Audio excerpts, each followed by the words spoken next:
Job, chapitre 40. L'Éternel reprit la parole et dit à Job. Le faiseur de reproches va-t-il faire un procès au Tout-Puissant? Celui qui veut corriger Dieu va-t-il répliquer? Job répondit à l'Éternel. Je ne fais pas le poids. Que pourrais-je te répondre? Je mets la main sur ma bouche. J'ai parlé une fois, mais je ne répliquerai plus, et même deux, mais je n'ajouterai rien. L'Éternel répondit encore à Job du milieu de la tempête et dit. Mets donc une ceinture autour de ta taille comme un vaillant homme. Je t'interrogerai et tu me renseigneras. Voudrais-tu vraiment casser mon jugement? Voudrais-tu me condamner pour te donner raison? As-tu un bras pareil à celui de Dieu, une voix tonnante comme la sienne? Pars-toi donc de fierté et de prestige, habille-toi de majesté et de splendeur. Déverse le trop-plein de ta colère et d'un regard abaisse ceux qui font les fiers. D'un regard humilie tous les fiers, écrase sur place les méchants, cache-les tous ensemble dans la poussière, enferme-les dans un endroit caché. Alors moi-même je te rendrai hommage parce que le salut te sera venu de toi-même. Vois l'animal par excellence que j'ai créé, tout comme toi. Il mange de l'herbe comme un bœuf. Vois, sa force est dans ses reins et sa vigueur dans les muscles de son ventre. Il raidit sa queue comme un cèdre. Les nerfs de ses cuisses sont entrelacés. Ses os sont des tubes de bronze, ses membres sont pareils à des barres de fer. Il est le chef-d'œuvre de Dieu.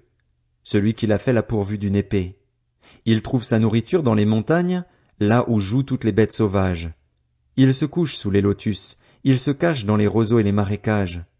Les lotus le couvrent de leur ombre, les saules de la rivière l'environnent. Si le fleuve devient violent, il ne s'alarme pas. Si le Jourdain se précipite contre sa gueule, il reste confiant. Est-ce quand il a les yeux ouverts qu'on pourra l'attraper? Utilisera-t-on des pièges pour lui transpercer le nez? Prendras-tu le Léviathan à l'hameçon? Lui attacheras-tu la gueule avec une corde? Mettras-tu une baguette dans ses narines? Lui transperceras-tu la mâchoire avec un crochet? T'adressera-t-il de nombreuses supplications? Te parlera-t-il d'une voix douce? Conclura-t-il une alliance avec toi? Pourras-tu le prendre comme esclave pour toujours? Joueras-tu avec lui comme avec un oiseau? L'attacheras-tu pour amuser tes filles?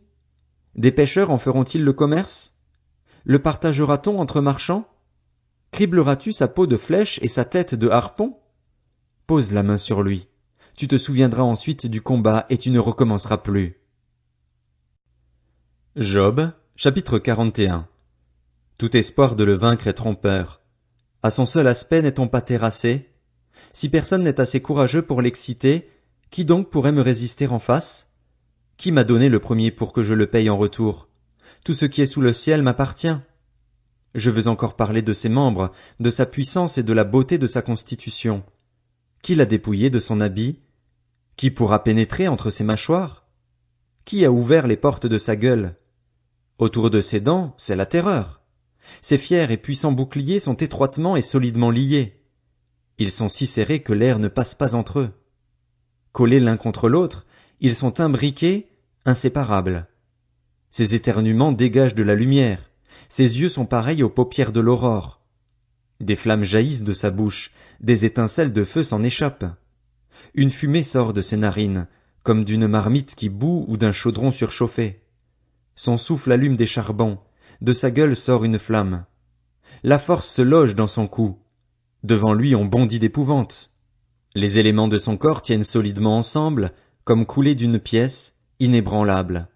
Son cœur est aussi résistant que la pierre, aussi résistant que la pierre de meule du bas.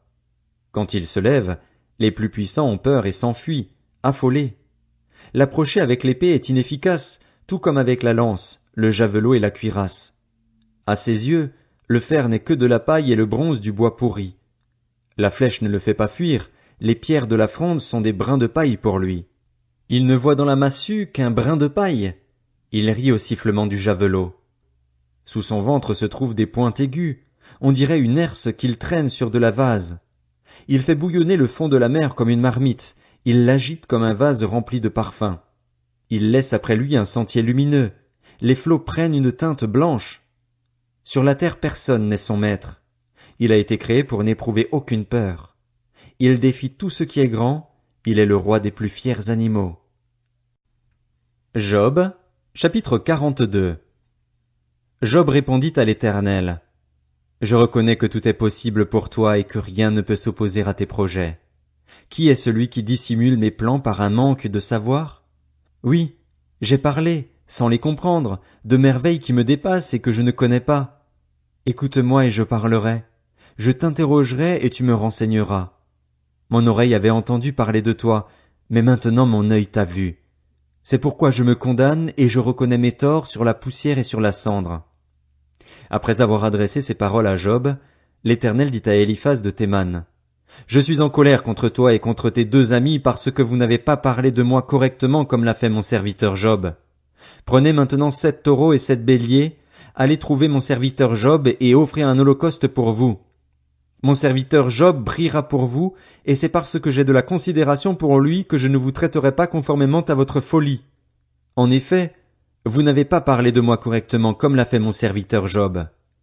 Éliphaz de Théman, Bildad de Shuar et Tsophar de Naama allèrent faire comme l'Éternel leur avait dit, et l'Éternel eut de la considération pour Job.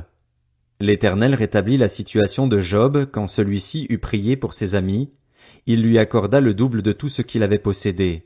Les frères, les sœurs et les anciennes connaissances de Job vinrent tous lui rendre visite, et ils mangèrent avec lui dans sa maison. Ils lui exprimèrent leur compassion et le réconfortèrent à cause de tout le malheur que l'Éternel avait fait venir sur lui. Chacun lui donna une pièce d'argent et un anneau d'or.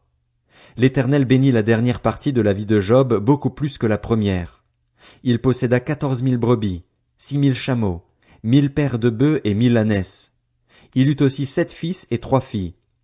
Il appela la première Jémima, la deuxième Ketsia et la troisième Kéren Apuk. Dans tout le pays on ne trouvait pas d'aussi belles femmes que les filles de Job. Leur père leur accorda une part d'héritage parmi leurs frères. Job vécut après cela 140 ans, et il vit ses fils et les descendants de ses fils jusqu'à la 4e génération. Puis il mourut, âgé et rassasié de jours.